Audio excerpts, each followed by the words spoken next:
where the topic is terrorism, cyber threats, foreign espionage, or international organized crime.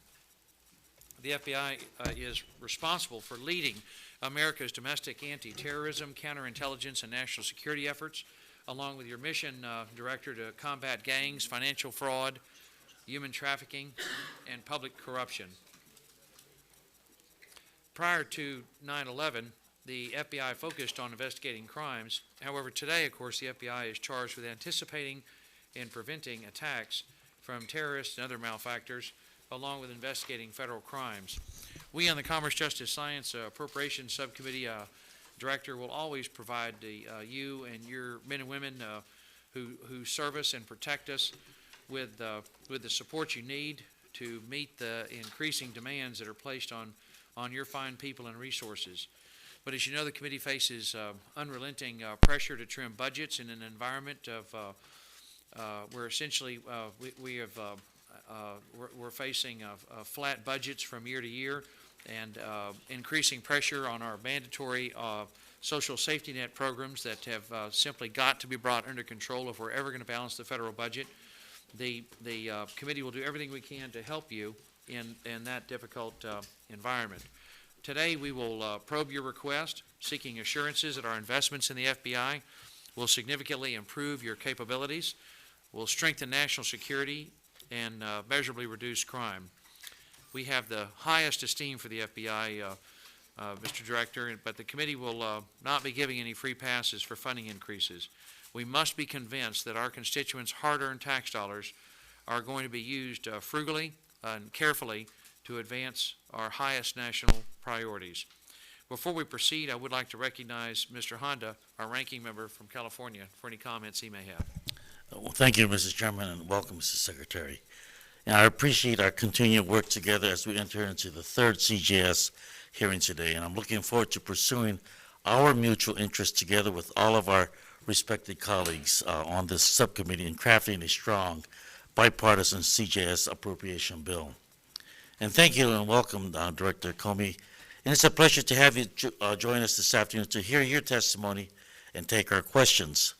First and foremost, I would like to say that I have a great respect for your prior statements that partisan politics should play no role in your department. And I would like to also personally thank you and the dedicated men and women at the Federal Bureau of Investigation who work tirelessly to protect the American people against threats, primarily here at home in the United States, but also abroad. And I think that we all agree that the work of the FBI is vitally important to the security of our nation. But I also strongly believe that safeguarding the civil liberties of all Americans is equally as important, if not more so. The Constitution is never tested during times of tranquility. It is during times of tension, turmoil, tragedy, trauma, and terrorism that it is tested. We must make sure that it survives these tests. With that being said, I'm eager to learn about the progress the FBI is making in combating sexual assault and human trafficking and keeping guns out of the wrong hands, among other activities. Thank you again, Mr. Director Comey, and I look forward to hearing your testimony. Thank you, Mr. Honda. It's my pleasure to recognize the chairman of the full committee, the gentleman from Kentucky, Mr. Rogers.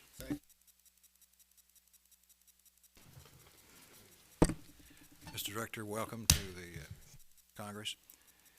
Thank you for the work you're doing. Thank you for your dedication to public service. Every day, the FBI is on the razor's edge in protecting our homeland from extremism, guarding against global cyber threats and espionage, and putting dangerous criminals behind bars. The world is changing quickly as new threats emerge, ones that we didn't even dream of 5 years ago. The tragic attack in San Bernardino showed that those who wish to do us harm are adopting more sophisticated recruitment tools than ever before. We routinely witness the FBI rising to the challenge, and I have no doubt that they will continue to do so in the future. Your work is essential to our national security and our economy. And so this committee thanks you, Mr. Director, and your 35,000 co-workers for your dedicated service. As with virtually every year in recent memory, we are forced here to make difficult decisions to stay within the confines of our budget parameters. Your request of $8.4 billion is essentially flat, but many of the offsets will effectively reduce the operational capabilities of the FBI. A few problematic reductions include almost $74 million in additional funds that we gave to you in fiscal 16, $57 million for personnel, $74 million for an operational rescission, and $150 million in fees for IT and criminal database improvements. While we should always be judicious in how we allocate scarce resources, we need to hear from you about why you feel these accounts are the best places to scale back. It's also as important as ever for the FBI to make the most of its local, state, and even international partnerships to ensure that every penny is spent as efficiently and effectively as can be. These partners thrive with the support and leadership the FBI provides. One of my highest interests, and I'm sure it is yours as well, is the effort to combat drug trafficking around the world. As you know, my corner of Kentucky was among the first to feel the pain of opioid addiction in the 1990s, and more recently the surge in heroin. With your success combating production and trafficking in South and Central America, and then newer initiatives like your joint documentary with the DEA called Chasing Dragons, I'm confident that your partnership in this epidemic will yield results, but we've got to keep our foot on the gas pedal hard. As we discussed last year, the growing threat of homegrown terrorism. ISIS and other extremist groups have spread that poisonous doctrine worldwide through the internet and social media. We've got to be diligent to stay ahead of the curve, and I look forward to hearing your plans to stop the radicalization of American citizens. And more specifically, how we can be sure that the internet, this new international mode of conversation, that also allows evildoers to organize their efforts, how can we tackle that part of the problem? Look forward to hearing from you. Thanks for coming. Thank you, Mr. Chairman. This time it's my privilege to represent our ranking member, the gentlelady from New York, Ms. Lowy. And I'd like to thank the chairman, and it's a pleasure to have you with us, FBI Director Comey. You have served this country through multiple presidents and parties. I welcome you and thank you for your service. The internet and social media have revolutionized our economy and our way of life. They have also become the weapons of choice for terrorists to spread propaganda and recruit and radicalize followers. As we tragically witnessed in Paris and San Bernardino, we are facing a new type of terror attack, including the growing threat of homegrown extremists and lone wolf terrorists, and Congress must provide the FBI with the resources to keep up with these evolving threats. I look forward to hearing how increased funding to enhance the technical capabilities of the FBI's investigative personnel, increase the number of cyber investigations, improve cyber collection and analysis would help meet this need. I wholeheartedly support the administration's requested increase for the National Instant Criminal Background Check System, or NICS. Black Friday 2015 broke records for gun sales with 185,345 background checks processed in a 24-hour period, slightly more than 2 background checks every second. It's clear that the FBI will need additional investments to keep up with the record-breaking sales. Last month, the President rolled out his executive actions to prevent mass shootings and loss of innocent American lives. Many NRA-backed Republicans in Congress seized that opportunity to make clear they will not support any measures to implement the president's plan, including increased NICS funding to keep up with an increase in background checks. I fear this is misguided and is indicative, I hope not, of what is to come during the appropriations process. Despite the threats facing our nation, the men and women of the FBI put their lives on the line every day so that we may live safely and securely. They deserve to be commended, as do you. We thank you for your service, Director Comey, and I look forward to hearing your testimony. Thank you. Director Comey, I also thank you on behalf of the people of Texas for your service, and we recognize you for your opening statement. And without objection, your written statement will be entered into the record, but we would ask if you could to keep your remarks to 5 minutes to permit additional time for questions. Certainly. Thank you, Mr. Chairman, Chairman Rogers. Mr. Honda, Mrs. Lowy, thank you for having me here again. It's a pleasure to be before you. Thanks for your good words about the people of the FBI, because they are the magic of the organization I'm lucky enough to lead. I always tell them we don't have a lot of fancy stuff. We got great people.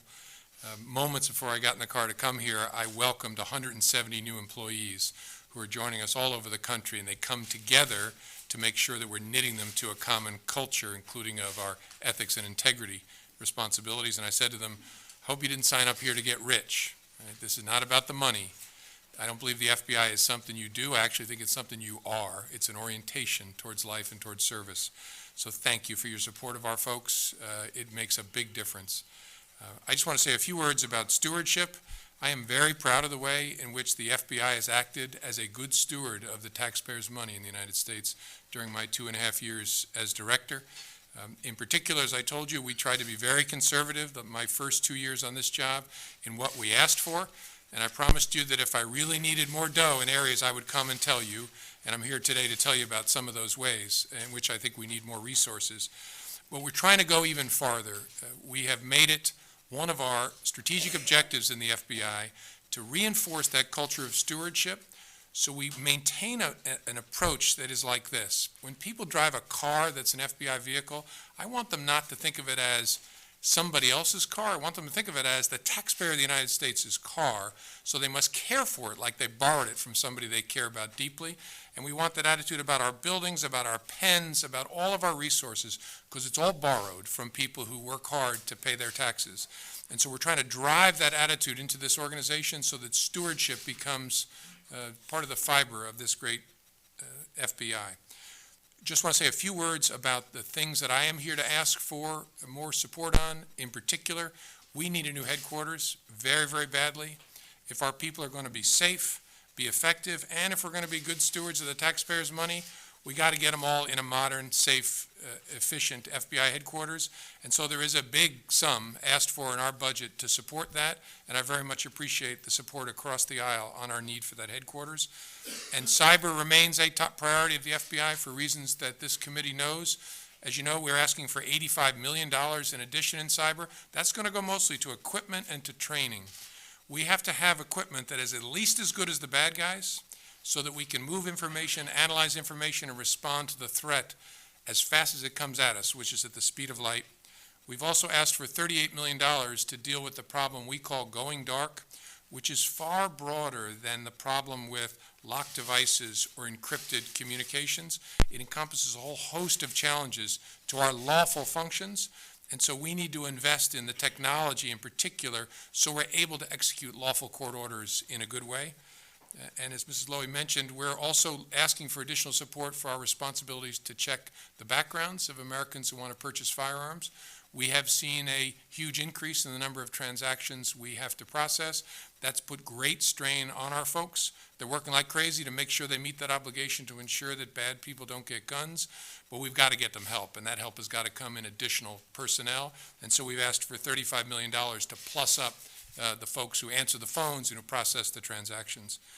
And last one I want to mention, Mr. Chairman, you and Mr. Rogers mentioned the challenge we face in counterterrorism. This ISIL threat is not your parents' Al-Qaeda. As we've talked about many times, it's a dispersed threat. It's an effort by these savages to motivate troubled Americans to kill in their name and to reach them wherever they are, which unfortunately is in all 50 states.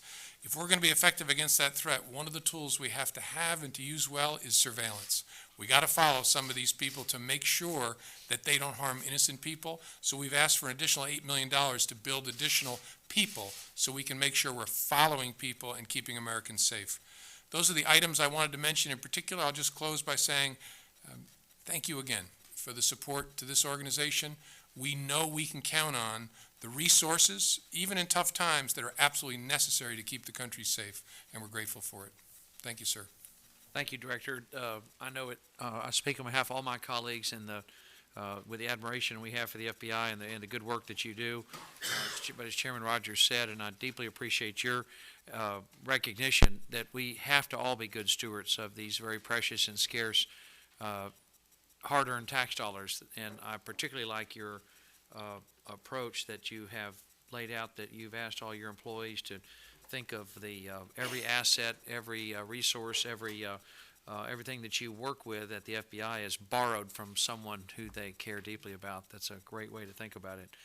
We have in this subcommittee in past years and in the fiscal year 16 bill worked hard to protect the supply chain. Has been a real source of concern. My predecessor, Frank Wolf, quite correctly identified this as early on. I think Frank was one of the very first out of the gate to recognize the threat posed to this country by cyber espionage, cyber theft, particularly from China. And the supply chain is one particular source of concern and vulnerability. So I wrote into the 16 bill in consultation with the good people in your office to give the FBI an enhanced role in reviewing the supply chain for telecommunications equipment, for computer equipment acquired by agencies under the jurisdiction of the Commerce, Justice, Science Subcommittee. Could you describe, Director, the threat that all agencies in the federal government face from foreign governments and other bad actors to their information technology systems? Yes, thank you, Mr. Chairman, and thank you for your support of that effort. The FBI has taken your urging and marched out and executed on it. After the language in last year's bill, we have promulgated already to every federal agency a primer on here are the best practices to think about supply chain, because we're only as strong as our weakest link. So you can spend all the time in the world making sure that foreign states aren't penetrating the top corporation in the chain, but if they get in down below, they're going to wreak just as much havoc. And so we have tried to train the rest of the federal procurement world on how to think about that.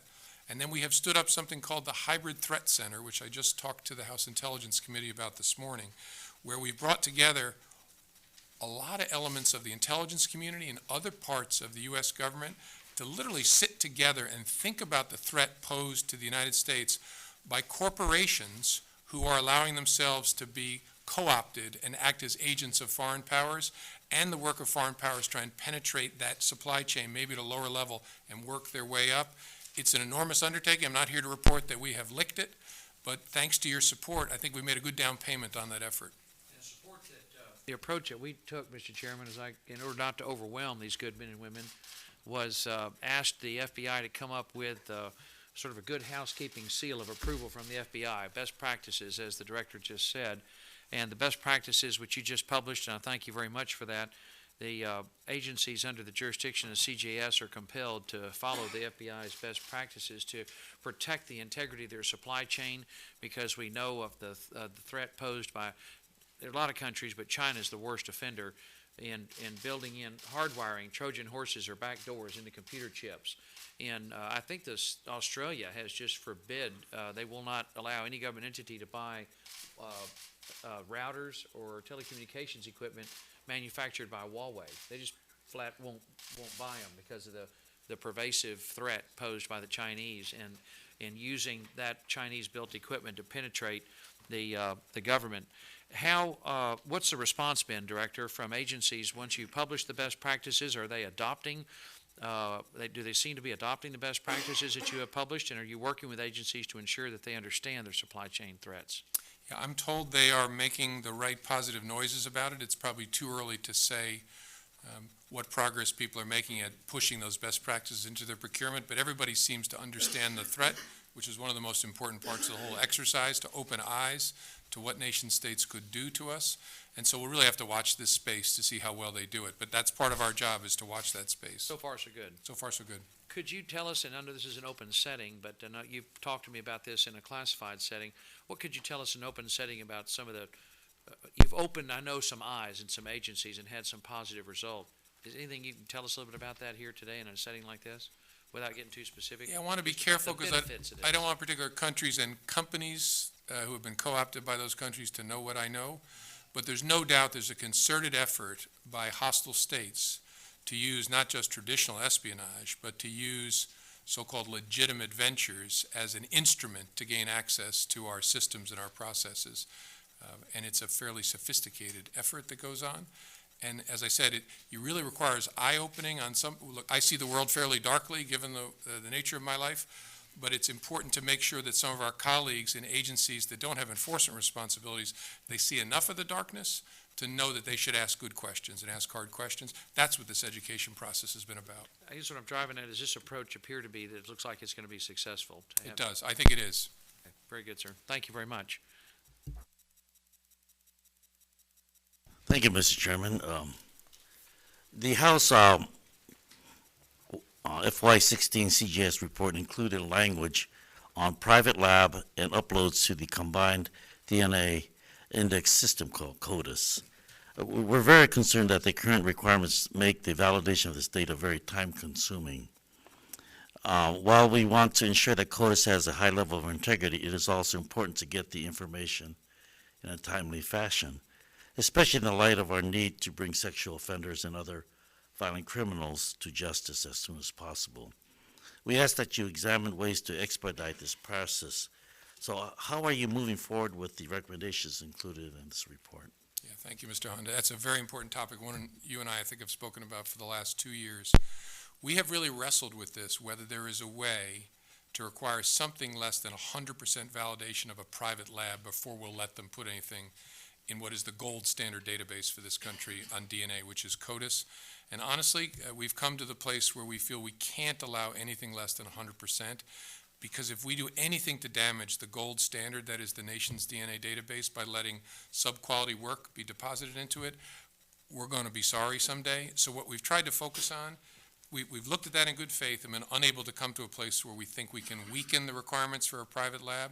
Instead, we're trying to focus on ways we might equip the states in particular to catch offenders quickly while the validation process is going on. And as I understand, what we've been trying to do is equip states to allow private labs to make inquiry of the state's DNA holding, right?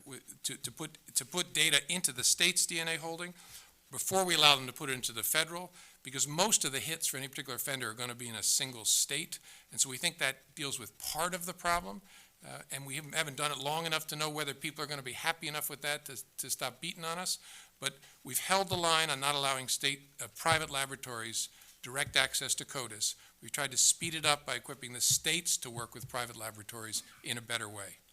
So explain to me then the relationship of the state's process and their inputting their data into CODIS, and how are they reaching the 100% validation standards that you are requiring? Well, my understanding is the way it works, and if I screw this up, I'm sure experts will fix it and we'll come back to you, but I think the way it works is the states have to validate 100% of the work of the private lab before it can be part of CODIS. And that is a time-consuming process. We think it's necessary to maintain the purity of the gold standard.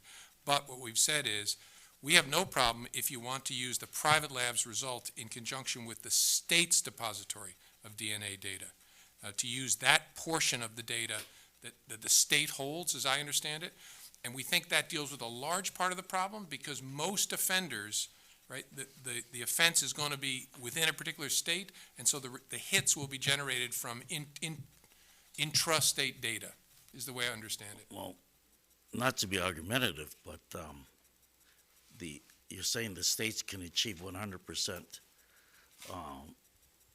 validation according to your goal and standards, and you're requiring each state to have these private entities to achieve that at the state level. Then it goes on to, it goes on to the, goes into the FBI, in your system, the CODA system? I think that's right, that we've told the country that we will not allow a state lab to put their information directly into CODIS. We will require that someone stand up for them and say, we've checked all of this out 100%, and so it's good enough to go into the CODIS database. So help me understand, who stands up for the state to validate 100%? I don't know the answer to that. I think we rely on the states to do it, but I'm sure there's some audit function where we at the national level check how the states are doing, but we can get you that answer for sure if you need. So can local law enforcement and district attorney's office achieve that validation requirement that you require? Can local labs do it? Local labs in the DA's office, or can law enforcement offices be trained to do that, aside from private entities? I don't know the answer to that. I'll find out the answer and get back to you on it. Yeah, your comment about things happen just in the States. We just did an analysis in Alameda County, and we had a hit in Florida. So I think that the value of this kind of system is that bad actors can run around different states, and many crimes are left unsolved until we can input some of the data that we have in other places. So I agree. I think that we need to keep moving forward and pushing this, but I appreciate our conversation. Hope that we can continue this to a point where we can get rid of the 500,000 untested rape kits that are sitting on the shelves. That's 500,000 victims and perpetrators who are not getting justice. I agree. Thank you, Mr. Chairman. Thank you. Thank you, Mr. Honda. I recognize Chairman Rogers.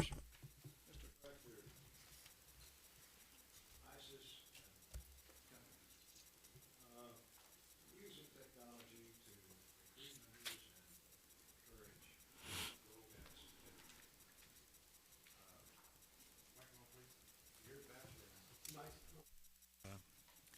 You're battling with Apple over access to the iPhone of Syed Farouk, the San Bernardino shooter.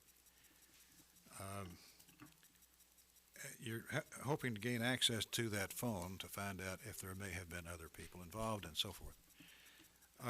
The CEO of Apple says that your request would create dangerous legal precedent, would endanger the privacy of anyone with an iPhone. What do you think? Yeah, what we're doing in California with the U.S. Attorney's Office in the San Bernardino investigation is we have a search warrant for one of the terrorist phones, and the phone is one that is locked and can't be opened with his passcode. And if we try to guess his passcode, after the 10th guess, the phone will essentially auto-erase. And so what the judge who's in the court the search warrant came from has done is issued an order to the manufacturer of the phone saying, you must do two things.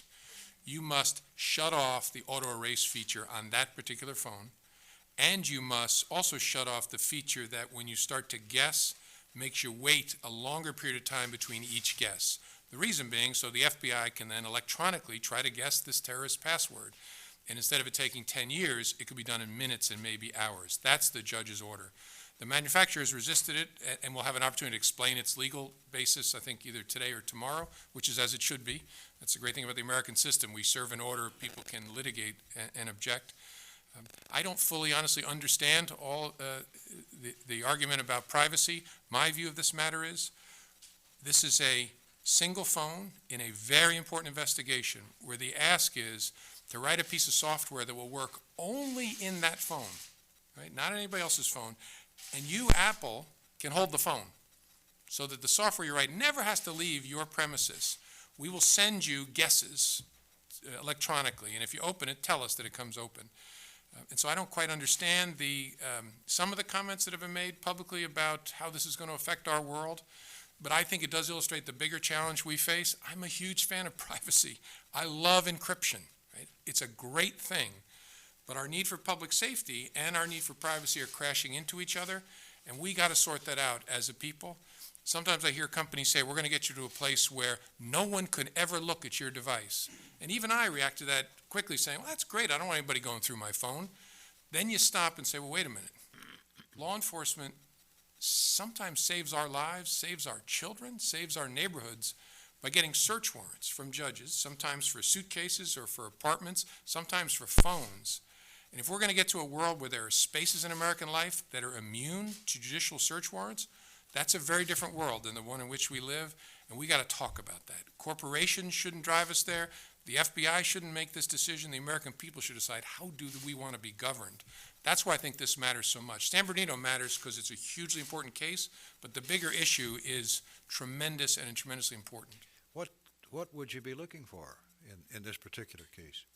In this case, we're simply looking for compliance with the court's order that Apple write a one-off piece of software that shuts off the auto erase feature. No, what I meant was, what could you possibly learn from this, from being able to access the phone? Well, possibly, and as I've said, I don't know whether there is evidence of the identity of another terrorist on the phone or nothing at all.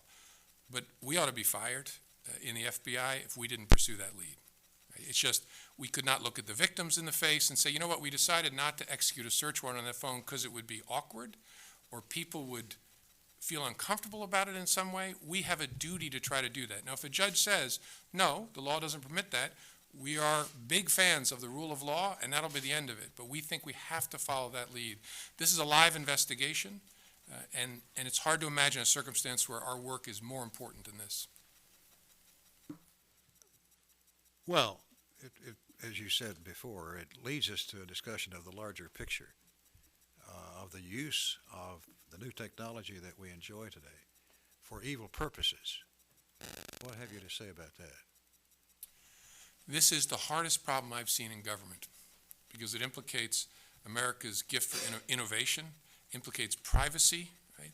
It implicates the rule of law, it implicates public safety, and so it can't be bumper stickered.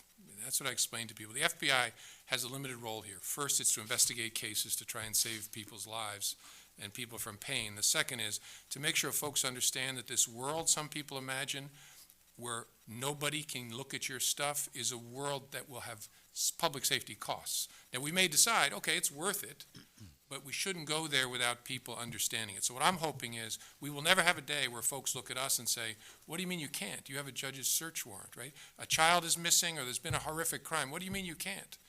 Before we ever get to that day, we just have to talk about it and understand how do we optimize both of these things we care about, privacy and safety. How do we do that? And it's not easy. Quickly, my time is almost at heroin. In the last decade, heroin use in this country has increased by 63%. How much of that is attributable to the Mexican cartels like Sinaloa? And how are we letting this amount of heroin come into the country? The country is facing, and Mr. Chairman, you know this better than any American, the country is facing a wave of highly pure heroin that is washing across now primarily the eastern half of the United States, but as big a wave of highly pure methamphetamine washing on the western part of the United States, and the waves are actually moving towards each other, and they're starting to pass each other in the middle of the United States. Almost all of it comes from Mexico. That methamphetamine and that heroin, it's highly pure. It's cheap because the Mexican cartels are growing the poppies in southern Mexico. So they're a business. Their supply lines are very short. So they're pushing this highly pure heroin into the United States. And especially kids are finding it so easy to move from opioid abuse to this highly pure heroin abuse and dying in the process. And so this is something that I've had my eyes open to and have formed a partnership with the DEA to try and do something about. But it's washing over us from Mexico. And there's lots of challenges to the interdiction effort. The Director of National Intelligence this morning was talking about how, in his view, we need more resources for the Coast Guard because their ability to interdict these multi-ton loads has been diminished as their resources have diminished. I don't know the answer for sure, but I do think it's an emergency in the United States. And now they're mixing very powerful synthetic called fentanyl with heroin, Sir. not knowing the potency of that and overdosing and dying. What can you say about that? Yeah, fentanyl is 40, 50 times more powerful than heroin, and so they're mixing fentanyl, a lot of which comes from China, which is something we're now focused on, with the heroin, and even people who think they've gotten used to the heroin are killed in a snap when it has that extra hit of fentanyl in it. So the reason you mentioned a film that Chuck Rosenberg and I, the DEA administrator, did an intro to try and help educators and families understand what's going on here. There are thousands of people dying in this country from heroin, tens of thousands from opioid abuse and heroin. And it's so big a problem that it's almost hard to get our minds around, but we simply must. More people dying from overdose from opioids than car wrecks. Thank you, Mr. Chairman. Thank you, Mr. Chairman. Ms. Lowy. Thank you, Mr. Chairman, and thank you again for articulating so clearly the challenge we are facing between privacy and security. I won't continue on that path, but many of us have very definite views on that. On another issue related to cybersecurity, I remain very concerned with attacks by cyber criminals on corporations' payment systems, resulting in the theft of consumers' personal information. In the last few weeks, the fast food restaurant Wendy's announced an investigation of a potential credit card breach, of which they don't know the size yet. Other recent large financial data breaches affecting payment systems include Target in 2013, 40 million payment cards, 70 million records of customers' names, addresses, telephone numbers, email addresses. Adobe 2013, 152 million customer names, encrypted passwords, encrypted payment card information. Home Depot 2014, 56 million customer email addresses and payment cards. Just some of the example of breaches that we know of, and thousands more, I'm sure, are not printed in the newspaper because the companies don't want to get this information to their stockholders. Your budget includes an additional $85 million to address the problem, but it seems to me that unless there are consequences, arrests, and prosecutions, these will continue to be very attractive activities for criminals. I can remember being briefed 10 years ago by Ray Kelly, the New York Police Department, and it seems they were always behind. They'd always hear of these events after they occur. So, how many of these large cyber breaches end with the responsible parties being arrested and prosecuted? And what can we really do about this? How do we improve it? What concerned me most about the briefings I got from Police Commissioner Kelly is we were always behind, and very often the corporations don't want anyone to know. Yeah. So, thank you. The honest answer to your how many question is not enough. We don't have good statistics on how often it's happening for some of the reasons you alluded to. But the major problem we face is so many of these offenders are outside the United States because the internet allows them to travel as a photon. They don't ever have to come in at JFK and get their luggage and then come in someplace and steal from us. They're able to do it through the internet. And so we have to, as you said, impose a cost so they don't think it's a freebie to steal from America. And our goal is to have them feel somebody, breath on their back as they're sitting at the keyboard, wherever they are around the world. And the only way we get them picturing that is if we lock people up. We've made good progress here, not good enough, in a couple of ways. From the FBI's perspective, we are embedding more cyber agents and cyber analysts overseas to have them sit with local police and local counterparts, so that, as old-fashioned as that seems, so we can get the evidence to make the case and then get our foreign counterparts to arrest these people. That's the first thing. The second thing is we're trying to make it less profitable, even for those who steal. What's happened since Ray Kelly's briefing is the crooks, their world has evolved to such a sophisticated place. They actually have marketplaces now for criminals where if you steal credit card information, you don't even have to know who to sell it to. Go to the marketplace and hire a cash-out person or hire a carder or hire a coder. So we're focused on trying to destroy those marketplaces because it's actually a weak spot in the criminal world. They've evolved and gotten sophisticated, but actually gives us a chance to attack them at a hub that will disrupt their activities. So we got to lock people up and send that message around the world, and we got to attack them where they're most vulnerable, and that is in their marketplaces. That's how we're thinking about the strategy. You know, I've mentioned several situations that have been pretty public. How good is the communication between the private sector and your office or other law enforcement offices, or are they still not quite sharing? No, it's gotten much, much better. Just in the 2.5 years I've been director, it's gotten better because boards of directors are asking about it, CEOs are asking about it. Do we have a relationship with the FBI or for the payment card folks, especially the Secret Service? And are they sharing information with us and are we sharing it back? That has improved dramatically. It's still not good enough because our economy is so big and so complex, but it's in a much better place today than it was even 2.5 years ago. Because people understand the business imperative, that it will save you money if you develop a relationship with us so we can tell you what the indicators are of the crooks so you can lock your door against them and so that we can quickly respond if you're attacked. I just wonder, and I'm going to close with this, Mr. Chairman, in my discussion with some corporate boards and individuals, most of them have hired huge numbers of people to deal with this at their own business site. And I just wonder how much communication is taking place between you and your staff and the corporations before something happens. Is there sharing of technology, or are they all keeping their own systems to themselves? I think that the companies would tell you this as well. It's gotten much, much better. We're doing things like, and I won't get into boring details, but we've built something called the Malware Investigator. The FBI for years has had a database like our fingerprint database of all malicious code that people use to try and break into different systems. And we, when we investigate, would always query it. What we've done now is told our trusted private sector partners, we'll give you an account. We'll let you hook up to that. If you encounter malicious code, you think it's malicious, type it in, dump it into our database, and you'll get a result in minutes, sometimes seconds. And that's in our interest because we get more people contributing samples, but it's in the company's interest because they get quick answers. You should call LA. The LA FBI has dealt with this.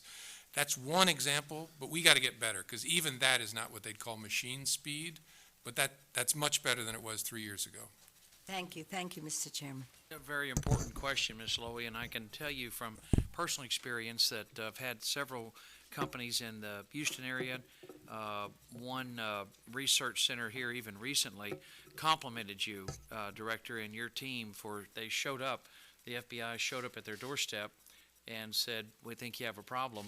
And they sat down in a private setting and walked this research center through the attack that had taken place that the researchers had no idea that, once again, the Chinese had broken in and stolen all this stuff.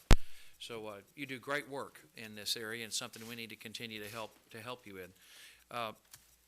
Mr. Palazzo. Director, it's great to see you again. Last year, in my first hearing with this subcommittee, you testified that there are active terrorist investigations in all 50 states.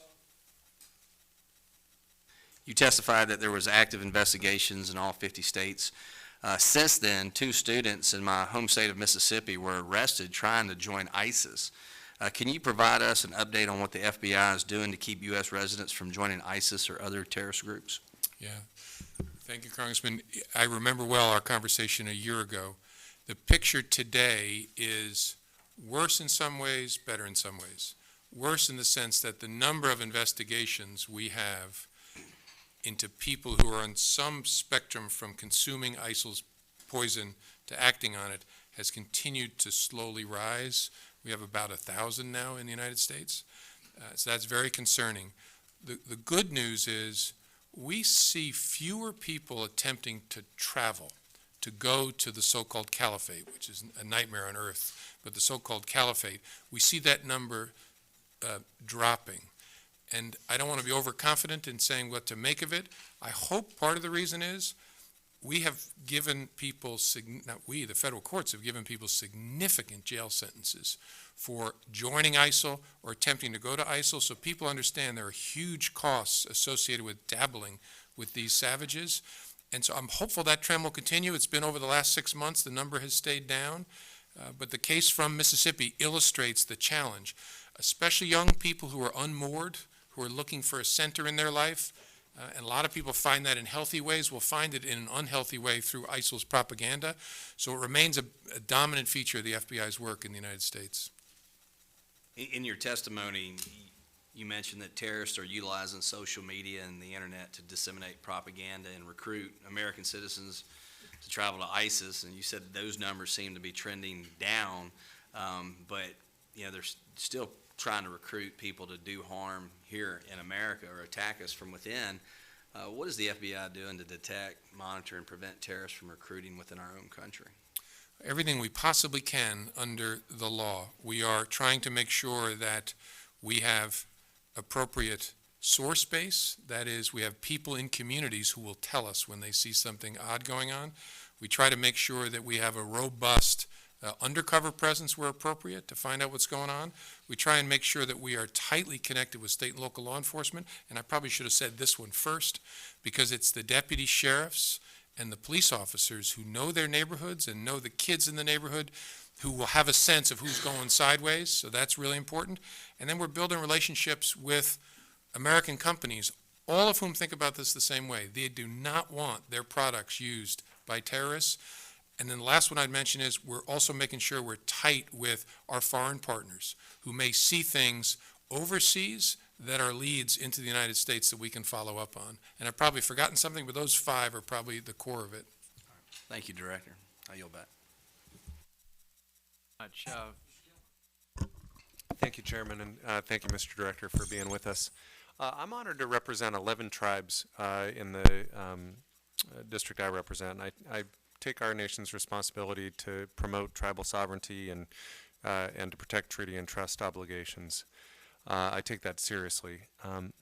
Right now, 25% of violent crimes prosecuted by the U.S. Attorney's offices are tied to Indian country. So I'd like to hear more about how the FBI promotes and supports self-sufficiency for tribal law enforcement. I'd love to get a sense of how much money the FBI is making available through this budget request for supporting tribal law enforcement. And also just get a sense of internally, how do your operations, just within your own capacity, support the investigation of violent criminal acts in Indian country? Thank you, Mr. Kilmer. And thank you for your interest in this issue. I worry a lot that at times the reservations seem like crime scenes without a constituency, that no one speaks for the violence and especially the harm to children on so many of our reservation lands and among the Native American people. So thank you for this. We deal with it operationally through the Safe Trails Task Forces, 2 of which we work out of the Seattle office. And so that's a huge feature of our work, especially west of the Mississippi. It's one that I've taken a personal interest in. I have visited reservations when I was Deputy Attorney General. I have 2 daughters who, on a church mission, went to an Indian reservation 2 years ago and came back and said, "Dad, you're the FBI director, you must do something." And so they are probably the most important constituency in my life, and so I've had to report to the Chairman Culberson is an important constituency, but I have to report to my daughters and tell them what I've done. And so among the things I've done is try to incentivize our talent to go do that work. And so the details aren't important, but we've created incentives for our best and brightest to go, special agents and analysts, to go work in Indian country to do that work, which is incredibly difficult work. As you know, we continue to do a lot of training with the BIA and with tribal law enforcement, and we'll get you I don't remember off the top of my head the particular numbers, because they have to be the front line of defense. The FBI is enormous, but it's not as enormous as this problem, and so we rely on the BIA and tribal law enforcement. But it is not, I'm not here to tell you that I think the FBI is solving this challenge, honestly. It is so big and so horrific and so invisible to so much of our country that there's not an easy answer. I'd very much like to follow up with you and your team on that. I want to switch gears entirely. Earlier this month, a hospital in Los Angeles fell victim to a ransomware scam and ended up paying $17,000 to hackers just to regain access to the hospital's computers. And we've heard about these sorts of attacks being perpetrated against cities and law enforcement agencies and schools and companies and just regular citizens, where people are often forced to pay their own money just to get access to their own technology. I'd like to just get a sense from you of what sort of safeguards against these types of cyber crimes should we be looking at? What can we do? You know, I know as the FBI investigates these sorts of things, are you learning any lessons from that? And is there any direction to us as policymakers in terms of what might be done in this space that may not currently be providing you the resources you need? Yeah, thank you. This is a phenomenon, as you said, that's sweeping across people and institutions, nonprofit and profit institutions. From the computer hygiene perspective, the lesson we've learned here is everybody within the sound of my voice should have a good backup. Whether it's your laptop or whether you run a hospital or a business, you must ensure that you have adequate backup, because the internet is a very hard place to police successfully. At some point, someone may try and lock up your device and then demand money for it. You're immune to them if you have a good backup, as a company, as a hospital, as an individual. So that's my overwhelming piece of advice to folks. And then from our perspective, to follow up on my conversation with Mrs. Lowy, is we have to impose costs on those people who are mostly outside the United States, reaching in and locking up people's systems, then asking that Bitcoin or money be wired to them. And so we need to track those people down and lock them up to send a message that this is not some game or some freebie. That's hard, but it's something we're trying to do every single day. So those are my two pieces of reaction. Thank you. Thank you, Mr. Chairman. I yield back. Thank you very much. Judge Carter. Thank you, Mr. Chairman. Director, welcome. You know the high regard I hold your agency and you personally and all of these agents. I think you are an example of excellence that we have to be and are very proud of. And I want to start off with something that's local to me.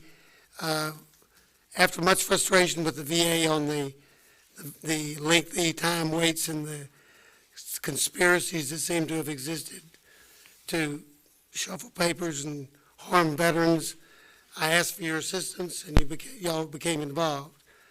And I am very aware, from having dealt as a judge with the FBI, you don't comment on investigations. Not asking you to do that really, but in a way, because we get about 250 to 300 calls a week, and they know you're there, and they know you're working, and they're concerned. These are veterans that are concerned. What can we tell the veterans about progress on looking into whether there is actual criminal activity that involved in the stories we've heard about people making money over delaying veterans getting reached? Yeah, thank you, Judge. The most you can tell them is we're working it hard. I checked on it yesterday, knowing that I was going to be here and knowing of your interest in it. We're working it. As you also said, we don't talk about our work for good reasons, but I can assure the folks who call you we're on it, and we're working it very hard. And most of them trust you too, and therefore that will be a good message to send. Secondly, something that's very important to me, yesterday, or this week, I introduced a bill to expand COPS grants to include the active shooter training. I'm well aware that the FBI is heavily involved in active shooter training, and I think it would be give that access to local law enforcement that for something that many of them can't afford now by using COPS grants to get involved with active shooter. Would you comment on what your thoughts are on the active shooter training that the FBI gives and receives, and then the expansion to, or the necessity to expand to other law enforcement to understand how that active shooter program works? That alert training, which, as you alluded to, comes out of the great state of Texas, out of a university, Texas State, I think. Yes, sir. Saves lives in the United States. and it is so important. We've trained tens of thousands of law enforcement folks using it so they can then train others, so that all million people in law enforcement in the United States should have that training, and then it ought to go beyond that, frankly. So I'm a huge fan of it. Any way it can be supported and spread more is in our national interest, in my view. Well, I think it's making it as one of the criteria you can apply for COPS grants for. Is a good concept. Right now, it wouldn't be covered, but we think we're going to get a huge amount of support, and I think from both sides of the aisle we'll get a huge amount of support, because I truly believe after the shooting at Fort Hood and realizing that both the officers who responded and were successful in bringing down the shooter were both active shooter trained, one of them by the FBI. So it obviously works. Yeah, and I hear about it all over the country, Judge. I travel a lot and meet with state and local law enforcement, and they talk about it constantly. And it actually inspired us to produce a video, I don't know whether you've seen yet, a movie called The Coming Storm, which is about an active shooter incident at a community college that is so good and so important to law enforcement. We have made tens of thousands of copies and just given it away around the country. And it's great, and thank you for that. And by the way, as we started this process, we contacted your office. They were very cooperative, encouraged us very much, and I'm happy to do that. Thank you, Mr. Chairman. I'll get the next round. Thank you, Judge. Mr. Jolly. Thank you, Mr. Chairman. Mr. Director, thank you for being here. I appreciate the full committee chairman bringing up the current matter with Apple. I have some very strong opinions about that, and there's a question here, but I want to start by thanking you for being diligent in pursuing the court order and staying on top of this. Look, my view of the world, and I realize that as one member of this committee, doesn't necessarily reflect the entire committee, but this is a court order applying to one phone, and Apple is refusing to comply with that order. And frankly, if their failure to comply means that there is additional information out there that has already contributed to other incidents or will in the future contribute to other incidents of terrorism or national security, I think Apple leadership risks having blood on their hands. And I think Tim Cook is going to have a very hard time explaining why he stood in the way of justice on this issue. So I thank you for what you're doing. This is not my iPhone you're trying to look at.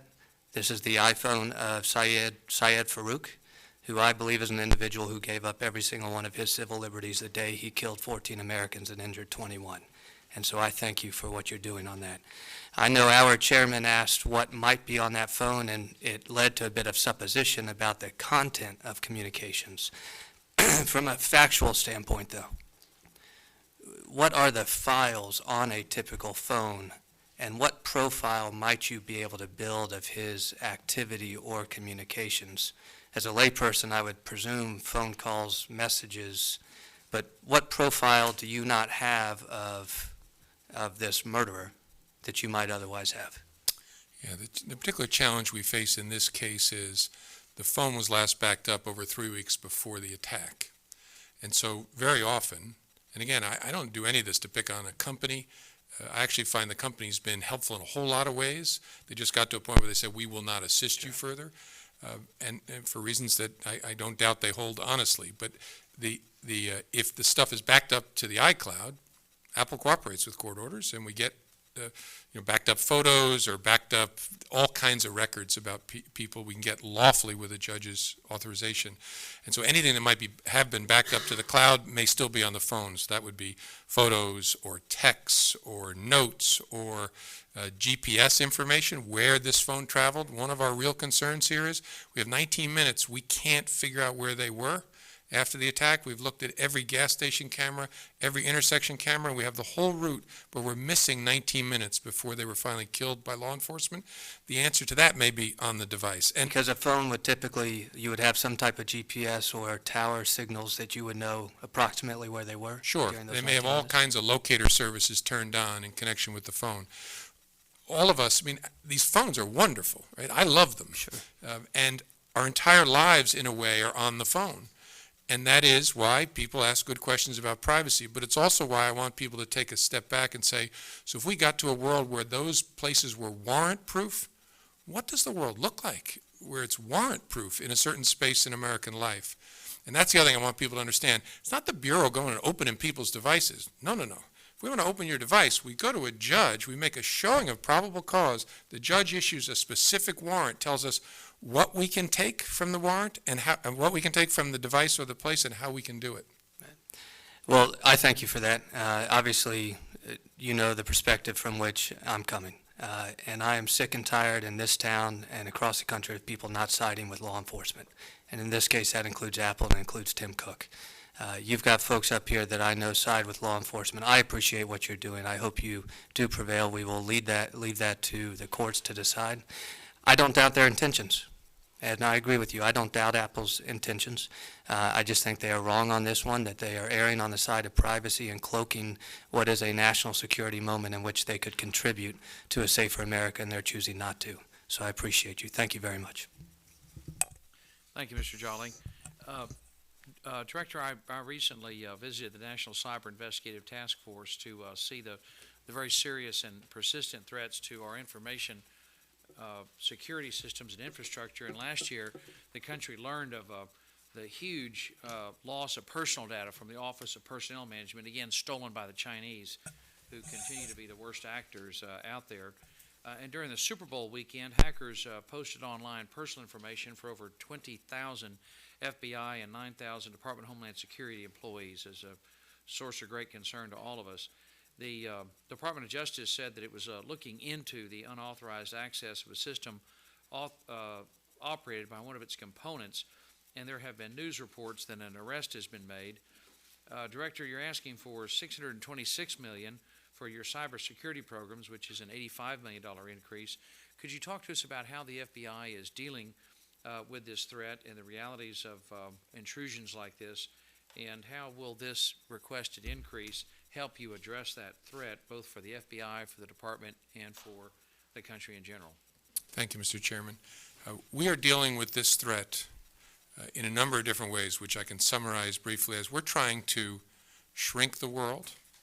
And what I mean by that is we're trying to impose costs on the bad guys so they know no matter where they are, we can reach them and put handcuffs on them. But we're also trying to shrink the world within the government. And I'm so glad you visited the NCI JTF, because that's the best example of what we're doing. Probably 10 years ago, the cyber response was a bit like 4-year-old soccer. Everybody chased the ball. I have 5 children, so I've watched a lot of 4-year-old soccer. They chase the ball in a big clump. What the NCI JTF represents is about 20 federal agencies with responsibilities that touch cyber sitting together, which is a big deal in our national government, and sharing information about what do you see, and who's going to do what about it. So we have really spread out on the field, to stay with the soccer metaphor, and we're deciding who has the clearest shot, who's in the best position. And that is the answer, because the problem is so enormous that nobody can do it alone, and if we all chase it, we're going to ignore a big piece of it. That's the first thing. The second thing is what the budget increase is for is we have to make sure that we equip our people with the right stuff to be able to respond to this. So a key part of our ask is for us to be able to have a better high-speed network to move these enormous clumps of data that will help us see and understand a cyber threat. And the last piece of the $85 million is for training. Vital for us to train our folks and state and local law enforcement to be able to respond to this threat, because it's getting more sophisticated every day. So we're trying to shrink the world, we're trying to equip our folks better, we're trying to make sure our folks are trained well, and obviously we need to attract great people to do this work for us and keep them in the harness doing the work at the FBI. That's how I would describe our strategy. Thank you, sir. Mr. Honda? Thank you, Mr. Chairman. Director Comey, I have serious concerns about the privacy implications also of the FBI's ongoing attempts to force Apple, which is based in my district, to create a hack to allow the FBI to gain access to encrypted information on the phone of one of the San Bernardino shooters. And I realize that you face a tough challenge investigating this attack on our nation and our communities. However, what the FBI requests will echo beyond this case. It will create a weakness that can be exploited and invite attacks on Apple by those seeking to gain access to the new code the FBI seeks. These possibilities must be weighed against the information the FBI will be able to recover from the phone of the San Bernardino shooters. You have said repeatedly that this is about one phone, yet there have been multiple news stories highlighting other phones that the government seeks to access. Can you promise that this is the only time you will ask Apple or any company to create software to gain access to a phone? And as you know, Apple is an international company. If Apple were to comply with the U.S. government's request to build code to its specific needs, do you worry about China and Russia requesting the same?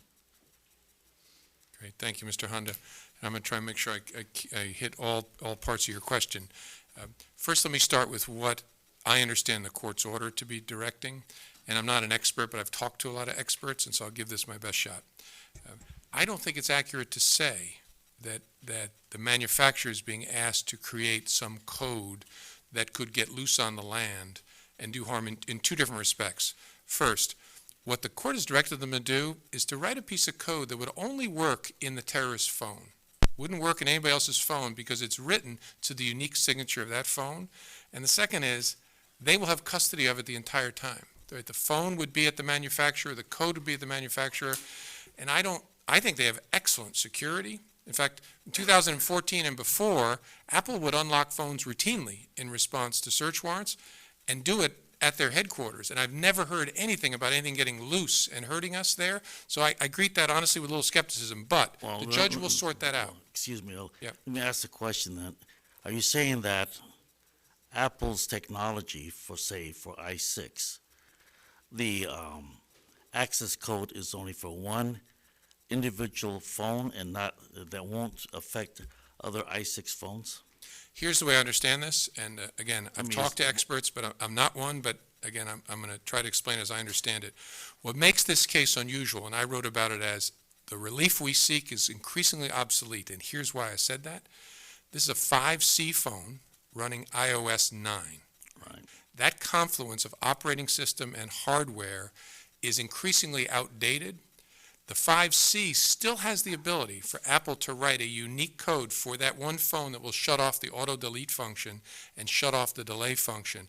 I don't believe that's possible the way they built the 6 and built after the 5C. They did the hardware differently, so I actually don't think that even if the judge says this is appropriate after hearing from Apple, that the technique will be useful in later generation phones running iOS 9 and thereafter. That's what I'm told by experts, but as I said, the great thing about the American court system is they'll be able to bang together and sort this out. Well, let me ask, I'm not a lawyer, but let me ask the question then. If that were to be done for one phone at this one instance and it creates a precedence, will that precedence require other opportunities for law enforcement to access other technologies, other people's phones? Yes, I'm a lawyer. It definitely might, because here's what would happen. So my follow-up question is that if that's Can I explain yes, why? I'm sorry. Go Can I ahead. explain why I say that? Because a judge will issue a decision in California interpreting the All Writs Act statute that wouldn't be binding on other judges, but there will be other phones, because as I've been saying for 2 years, this is a huge issue for state and local law enforcement. There will be other phones, and other judges will look to that to see whether that is a similar circumstance. So there's no doubt about that. So my follow-up response is if it does create precedence, what's its impact on constitutional principles? That's a good question, because the precedents will be created under the framework of our Constitution, right? I mean, a search warrant is an exercise of authorities under the Fourth Amendment. The All Writs Act, which Congress passed when it passed the Fourth Amendment in 1789, is an exercise of the court's jurisdiction. And so the great thing about this is, and so I keep stressing, this isn't us going and opening people's phones. It's us going to a constitutional court asking for permission under the Fourth Amendment to do something. And so it would be a precedent in the sense that a court would look to it to see whether it was useful, but the entire framework is under our rule of law. You know, Mr. Chairman, not to be argumentative, but this is technology, but it still is a constitutional question, it seems to me, in terms of you're arguing security versus privacy clashing. In 1941 December, we had Pearl Harbor, and there was a group of U.S. citizens in this country that were incarcerated based upon security and privacy, and national security. And these folks were moved in total to other places out of their homes without due process. And when we looked at it 40, 50 years later, with some hindsight, we realized that we reacted not judiciously, but we used the courts, the Supreme Courts also, to justify some of the actions of the government. So I'm just saying, as one person who's seen this kind of thing happen, is very cautious about how we move forward.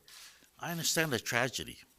I've mentioned that in times of tranquility, our Constitution is very rarely challenged, but in times of terrorism and trauma and tragedies, it is when we need to be vigilant about and thoughtful about it, and just think it through, because we do not want to make a mistake as a nation that believes in the rule of law. I agree completely, Mr. Honda. That's why I think it's so important that this be a national conversation, because the stakes are too high. It affects how we're going to live, how we're going to govern ourselves for our children's lives and our grandchildren's lives. And so I don't think it ought to be decided by one court case or another court case. The FBI or some company, the American people ought to decide, how do we want to be? Thank you, Mr. Chairman. And just to say that, just to say that I agree that we should have a national conversation, because in the past, these kinds of things have always been rushed into, and thoughtful people need to get together with their own opinions and hash it out. So I appreciate this. Thank you, Mr. Chairman. Thank you. Chairman Rogers. Your request includes $783.5 million for FBI headquarters construction. Actually, $646 million is for the building, and the others for other things. That's a huge request, and at the same time, you're proposing significant cuts in FBI operations, which I find a little bit troubling. Tell me how important it is for a new building. Very, very important. And I will have failed if I leave the FBI in the current crumbling infrastructure, and failed the taxpayer, frankly, because we're in a dozen or more facilities around Washington. It's incredibly inefficient. We're blowing all kinds of dough on leases that we shouldn't be spending, because we've outgrown a headquarters that was built 40 years ago, and it is literally falling down. And the reason we have netting around the top floors of the FBI is not to protect us from the civilians, it's to protect the civilians from us falling on them. And so I really do think, not us, or my employees, I'm sorry, the building flaking off. And so I think it's critical that the Bureau be in a place that is commensurate with the mission of the FBI to protect the American people. And I know it's expensive, but the vision is build a building that I will be long gone from this earth, and it is still functioning and efficient and safe for our folks. So I'm a fairly stingy person when it comes to money. This is money that I believe is well spent. But to be good stewards, we're also squeezing ourselves in other areas, as you said, to make sure that we're not only talking it, but we're walking the talk. Well, just as you earlier very eloquently described your instructions to employees, that car is not yours. Treat it like it's the American public. We do that with the dollars. So we're really stingy with what we pass out too. We try to treat these dollars like they're our own, I guess. Actually, the request total is for $1.4 billion, about half of which is for GSA, Right. and half roughly for FBI. But the request also includes what I think is an unworkable gimmick to authorize DOJ working capital funds to be used for construction. How do you propose that to work? Mr. Chairman, I don't know enough about that to give you an intelligent answer. I understand the money we've asked for. I understand that GSA intends to have whoever wins the bid take our existing building in partial payment, but I don't understand enough about the working capital. I'll get you a smart answer, but I can't answer it right now. Do you know what the intended use for the present building would be? I think the idea, GSA's idea, is sell it to a developer. The developer who builds our building will get in partial, the new building will get in partial payment, the current building on Pennsylvania Avenue, and can develop it however the local law allows them to develop it, hotel or office building or something like that. But we'll be using that object as partial payment for the new building. Now, has there been? That's my understanding. This is a GSA deal, but that's my understanding of how they're going to do it. Unfair question, really. Has there been a site picked for the new building? No, it's narrowed to 3 possibles, and this year the competing developers and builders will offer their proposals, and then there'll be a selection thereafter to pick which of the sites is the smartest one. 2 are in Maryland, one by the Greenbelt Metro, one next to FedEx Field. The 3rd site is in Springfield, just south of where 95 leads the Beltway heading south.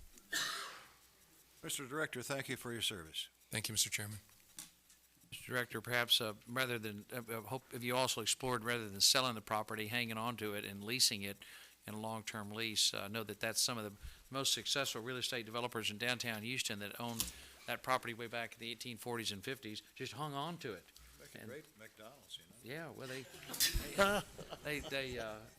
whether they do, they lease it out like Shell headquarters. Most of those big buildings in downtown Houston are on leased property, 99-year leases. So hope you'll explore that as well. Why sell that valuable piece of real estate? Why not hang on to it and lease it out virtually in perpetuity and be like a little oil well for you? Just keep pumping year after year. Ms. Lowy. Thank you, Mr. Chairman. And I just want to say again how much I appreciate and how fortunate we all are to have a person of your caliber in this position. I know you served in an outstanding role in New York, and we're glad that the President was wise enough to bring you here to Washington, D.C. Thank you. And I just want to say, as a result of my colleagues' comments on both sides of the aisle, I also appreciate your articulation of the challenge you are facing between privacy and security. I may have a different perspective than my colleague, Mr. Honda, but I certainly appreciate the sincerity and the thoughtfulness with which you presented your views, so I thank you. I have wanted to continue a discussion briefly within my time of an issue I brought up in my opening statement, and that is background checks. As we know under the law, background checks must be done within 3 days or the transaction is allowed to proceed, regardless of whether a person is lawfully permitted to purchase a firearm. To meet the growing demand, your budget requests $35 million in funding for improvements to the NIC system, the National Instant Criminal Background Check System, to support 175 additional staff. Seems to me it is vitally important that background checks are done thoroughly, as the result of incomplete information can be deadly. For instance, following the tragic South Carolina mass shooting, it was discovered that the shooter had passed a background check despite information that could have disqualified him. I was shocked to hear of that. And to those who lost their lives, they must feel the pain to think that this could have been avoided. And I was pleased that last summer you ordered a review of the incident. Can you briefly share what the review discovered? Is it appropriate for you to share it with us? And thank you for that. Yeah, the South Carolina shooting that this murderer Dylan Roof got the gun is an extraordinarily painful thing for all of us at the FBI. And he didn't actually pass the background check.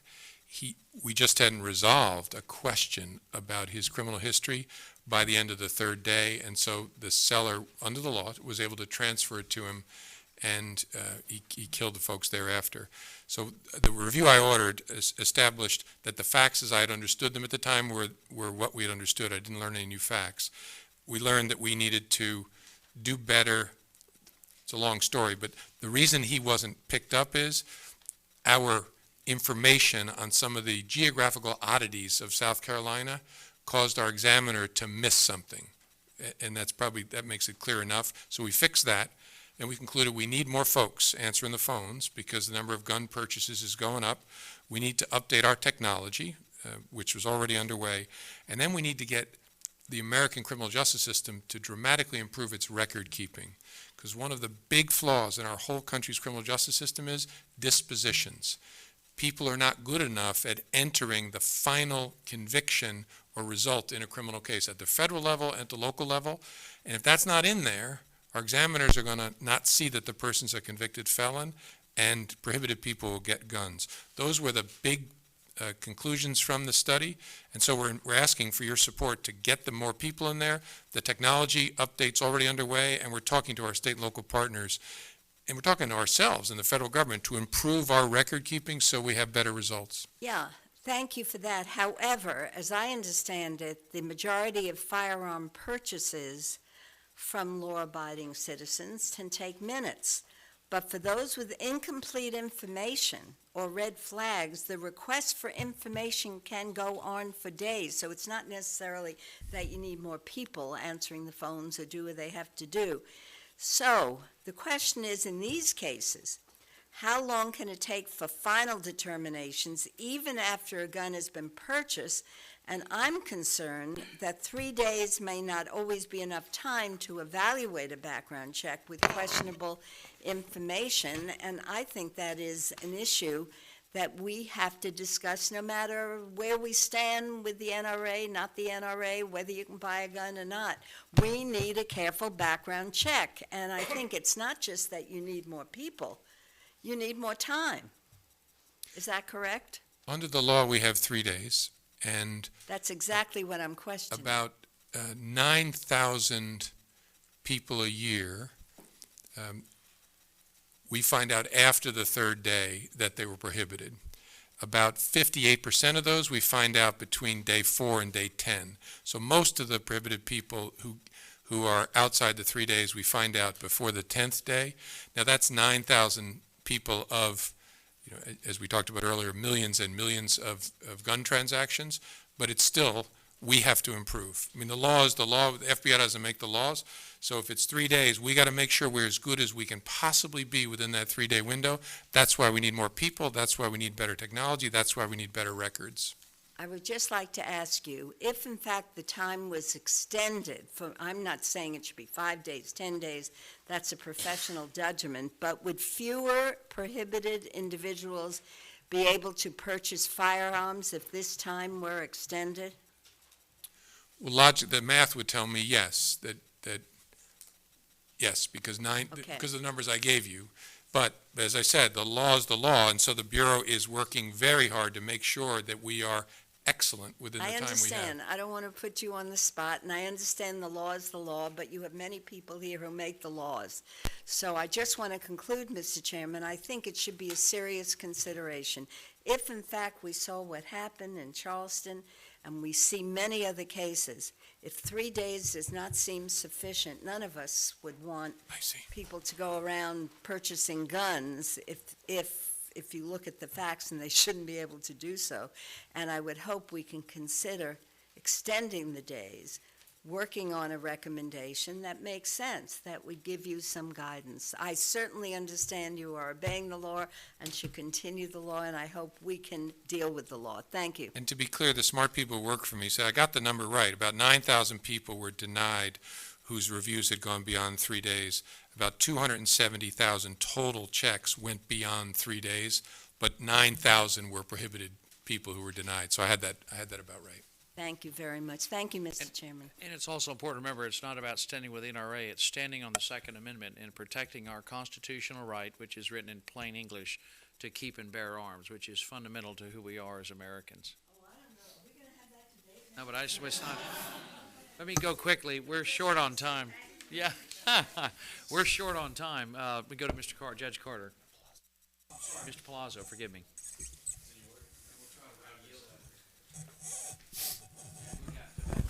Okay, I'll make my question quick.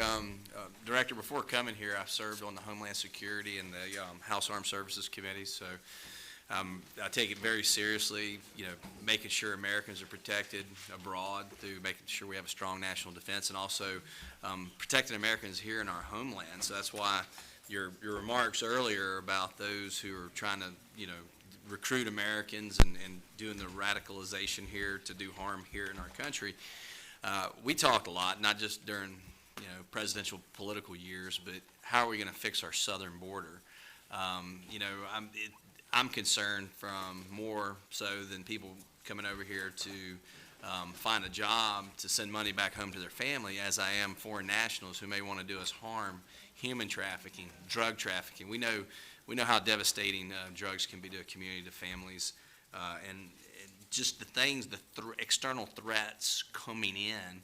I know you spent time, you've actually went down there and investigated a possibility of an ISIS camp in El Paso, and I remember your remarks in that regard. But from your job, being the FBI director, do you have any recommendations to us, to Congress, on how we can gain some form of operational control, more so than what we have now? I think it's like 43%, maybe up or down, I'm not sure, to make sure we're protecting Americans here at home? Yeah, thank you. I don't have any great suggestions for you. The piece that the Bureau focuses on, especially in our counterterrorism mission, is we are working very hard to make sure that we have tripwires in place so that if any terrorists are trying to use the border as a porous way to get into the United States, we get an indication of it. Haven't seen it so far, but it's something we are laser focused on because of the vulnerability there. And so that's the Bureau's business, to make sure all of our border offices are doing lots of things, but especially focused on, do you have the sources and relationships in place to know if somebody gets wind that a terrorist is trying to come in that way? And so I think we're doing that in a good way, but I don't want to be overconfident, because it is a vulnerability, and so that's why we've spent so much time worrying about it. Do you have a number that you could share with us, that people who've crossed our border that may have links to terrorism in other countries? I don't. It's very small. We haven't seen it yet. Obviously, a worry is, were those people who are smuggling humans or smuggling drugs try to smuggle terrorists? In an odd way, we count on the fact that they know what would happen if the American people found out that a drug cartel was smuggling terrorists into the United States. And so that actually acts as a deterrent, oddly enough, on the cartels from getting in that business. But look, I don't sleep well at night counting on the cartels to act in a rational way. So I don't have a number. It's very, very small. In fact, I don't know that in my 2.5 years we've identified anybody coming in who we've confirmed comes in with association with a terrorist organization. Okay, thank you. Thank you. Mr. Chairman. Thank you, Mr. Chairman. And I wanted to ask about something I know actually that Ranking Member Honda's worked a lot on, and that is the increase in the level of reported violence against transgender people.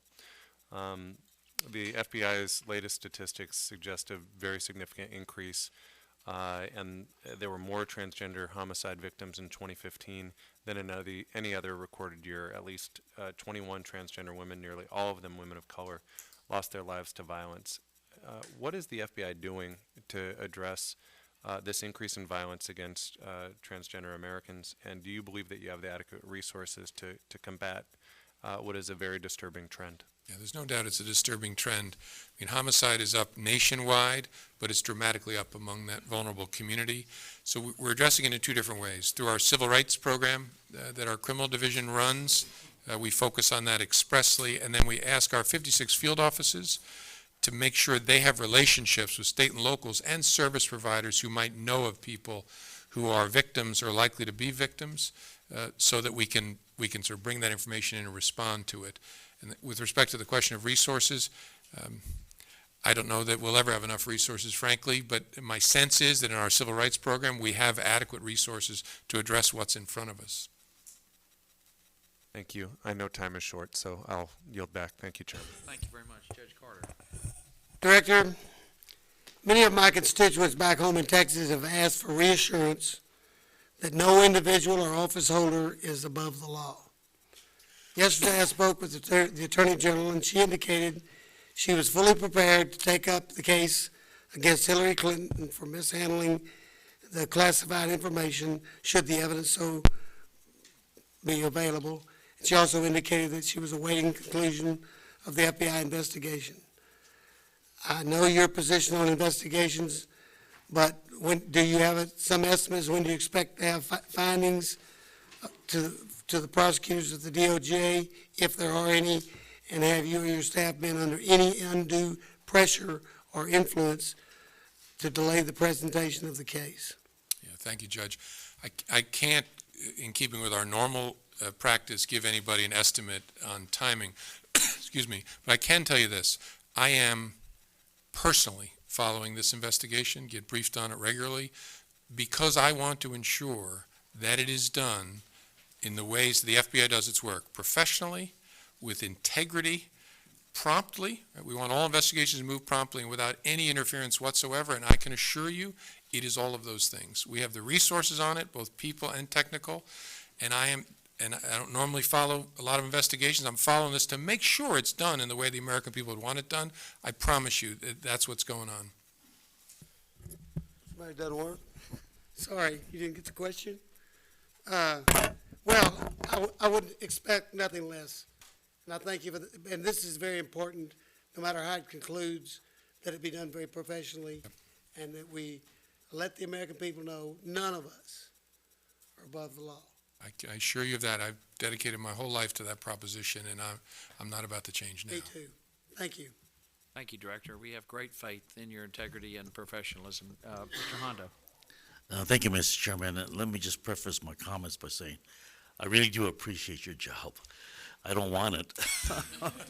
It's difficult. Can't have it for 7.5 more years. You can have it.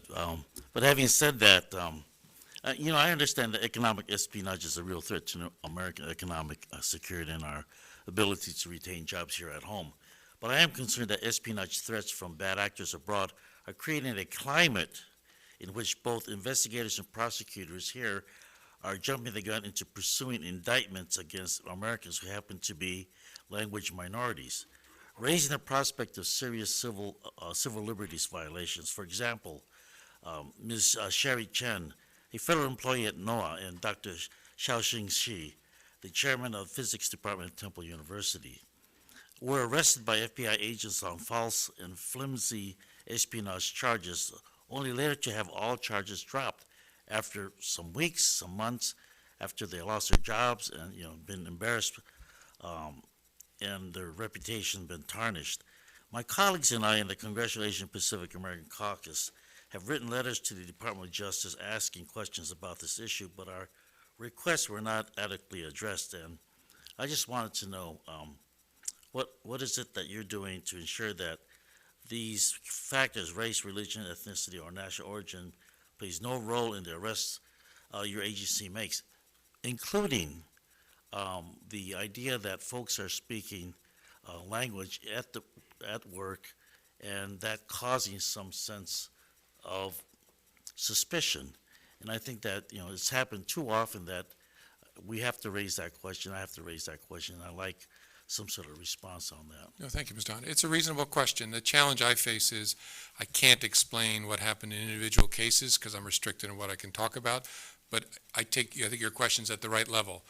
The way we ensure it doesn't happen is the kind of people we hire, the way we train them, the way we oversee them, and our interaction with the courts. Okay. Sorry. Let me just cut to the chase, and I think that we need to have a discussion on the process by which you are pursuing these kinds of cases and the thought process that you go through. I don't think that's classified. And so I look forward to having some sort of meeting with yourself, your staff, and with KPAC, and just hash this out if you want in a closed session. Sure.